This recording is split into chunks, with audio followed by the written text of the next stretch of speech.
સ્વાગત છે ઊંચું બરકતુલ્લા ખાતરી બોડેલી ડભોઈ રોડ ઉપર નર્મદા કેનાલ છે। નર્મદા કેનાલની આ ઢાળ ઉતરતા ચાવડાના ઢાળ ઉતરે એ પહેલાં જ એ કાર છે એ અહીંયા ઢાળ ઉતરીને નીચે પડી છે।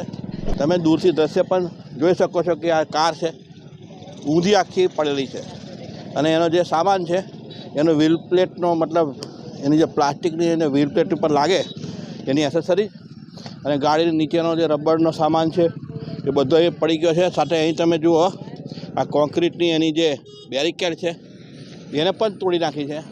એ તોડી અને આખો એ જે કોન્ક્રીટનો ભાગ છે તોડીને આ ગાડી અંદર ખાબકી। ખાડો ખૂબ ઊંડો છે અને આ અકસ્માત સર્જાયો બોડેલી ડભોઈ રોડ ઉપર। કોઈક બાઇક ચાલક રાતના સમયમાં લગભગ 11-12 વાગ્યાના સમયમાં બનાવ બનેલો અંધારામાં અને રોડ ઉપર કાચ પણ વિખેરેલા પડેલા છે। કોઈ બાઇક ચાલકને બચાવવા જતાં અકસ્માત સર્જાયો એવી પણ પ્રાથમિક ચર્ચાઓ અહીંયા જે સંભળાઈ રહી છે, ચર્ચાઈ રહી છે। બોડેલી સહિત અહીંથી આવતા જતા લોકો અહીં ઊભા થઈ જાય છે। બનાવ રાતનો 12 વાગ્યાનો 11 વાગ્યાનો છે। અહીં મોટી સંખ્યામાં લોકો જ્યારે પણ આવો એટલે એ ઊભેલા જ દેખવા મળે છે। એ રીતે હમણાં અમે આવ્યા ત્યારે પણ લોકોના ટોળા અહીં જોવા મળ્યા। બનાવ જે બન્યો છે એની થોડીક તમને વિગત આપી દઉં કે કોઈક બાઇક ચાલક છે એને બચાવવા જતાં આ કાર ચાલકો છે એમાં 3-4 વ્યક્તિઓ બેઠેલા હતા, બાળકો પણ બેઠા હતા એમ કહે છે, પણ બધાને કોઈને કશું થયું નથી।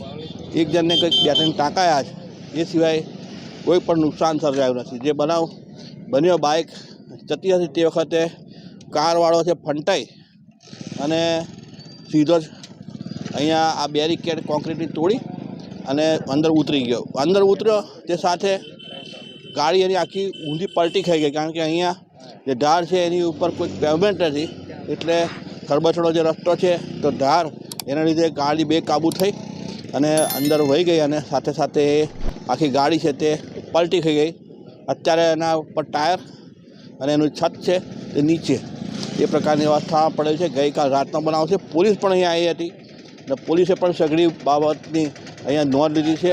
બનાવ બન્યો એ સાથે બોડેલી ટાઉનમાંથી લોકોના ટોળા પણ અહીંયા આવ્યા હતા જોવા માટે, બનાવ શું બની રહ્યો છે તે જોવા માટે। અત્યારે પણ લોકો તમે જોઈ શકો છો કે કેનાલ કાંઠા પર લોકો કુતૂહલતાપૂર્વક અહીંયા શું બની રહ્યું તે જોવા માટે એકત્રિત થયેલા છે। Thank you.